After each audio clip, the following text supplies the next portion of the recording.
नमस्कार, मैं संकेत और आप देख रहे हैं MNTV। देश में लोकसभा चुनाव के बीच वर्ल्ड प्रेस फ्रीडम इंडेक्स 2019 जारी किया गया है। रिपोर्टर्स विदाउट बॉर्डर्स ने गुरुवार 18 अप्रैल 2019 को इस रैंकिंग को जारी किया। भारत प्रेस की आजादी की इस रैंकिंग में पिछले साल के मुकाबले फिर एक बार पिछड़ गया है। पेरिस की रिपोर्टर्स विदाउट बॉर्डर्स यह एक गैर सरकारी संगठन है जो दुनिया भर में पत्रकारों पर हो रहे हमलों का रिकॉर्ड रखती है। इस सूची में नॉर्वे पहले स्थान पर है। भारत इस वैश्विक रैंकिंग में 2 स्थान फिसलकर 140वें स्थान पर पहुंच गया है। भारत में पत्रकारों के लिए स्थिति ठीक नहीं है।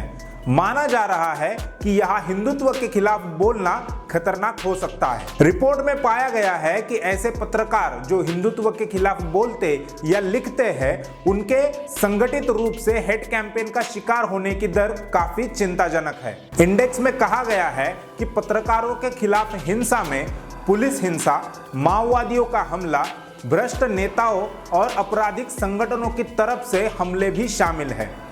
भारत के हवाले से इस विश्लेषण में कहा गया है कि 2019 के लोकसभा चुनावों से पहले सत्ताधारी भाजपा के समर्थकों की तरफ से पत्रकारों पर किए जाने वाले हमलों में बढ़ोतरी हुई है। भारत में पिछले साल यानी 2018 में अपने काम के दौरान हिंसक घटनाओं में 6 पत्रकारों की मौत हो गई थी।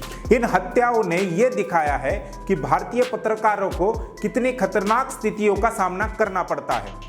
इसमें गैर अंग्रेजी मीडिया संगठनों में काम करने वाले पत्रकार अधिक है। भारत में पत्रकारों को इसलिए आजादी नहीं मिलती क्योंकि प्रचार माध्यमों पर एक ही जाति का वर्चस्व बना है। यह वर्चस्व तब बना जब देश अंग्रेजों की गुलामी से कथित तौर पर आजाद हो गया था। प्रेस एंड पब्लिकेशन एक्ट को पंडित नेहरू ने इस प्रकार से बना दिया कि उस पर केवल ब्राह्मण जाति का ही नियंत्रण हो सके। देश के लगभग सारे न्यूज चैनलों के मालिक बनिया है और लगभग सभी मुख्य संपादक ब्राह्मण हैं। यही हाल अखबार और मासिकों का है और इसीलिए 85% बहुजन समाज की समस्याओं को हाशिए पर रखा जा रहा है। पिछले कुछ दिनों में माइक्रोसॉफ्ट कंपनी का भी एक सर्वे रिपोर्ट आया था कि दुनिया के मुकाबले भारत में ही सबसे ज्यादा यानी 60% से ज्यादा फेक न्यूज फैलाई जाती है।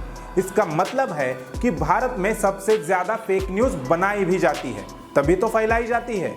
जब तक भारत में चैनल और अखबारों पर एक ही जाति का वर्चस्व रहेगा, तब तक भारत हर प्रेस फ्रीडम इंडेक्स में इसी तरह से पिछड़ते ही रह जाएगा। ऐसी स्थिति में जहां पत्रकारों को आजादी नहीं है और प्रचार माध्यमों पर केवल एक ही जाति का वर्चस्व बना है, तब बहुजन समाज को अपना स्वतंत्र मीडिया मजबूत करने की जरूरत है। और इसीलिए हम आपसे गुजारिश करते हैं कि हमारे YouTube चैनल को सब्सक्राइब करें, बेल आइकन का बटन दबाइए।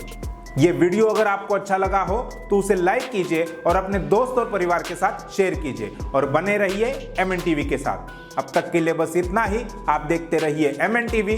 धन्यवाद। समाज की महत्वपूर्ण घटनाओं की जानकारी के लिए MNTV को सब्सक्राइब करें और साथ ही साथ बेल आइकन को दबाएं ताकि आपको हर महत्वपूर्ण जानकारी मिलती रहे।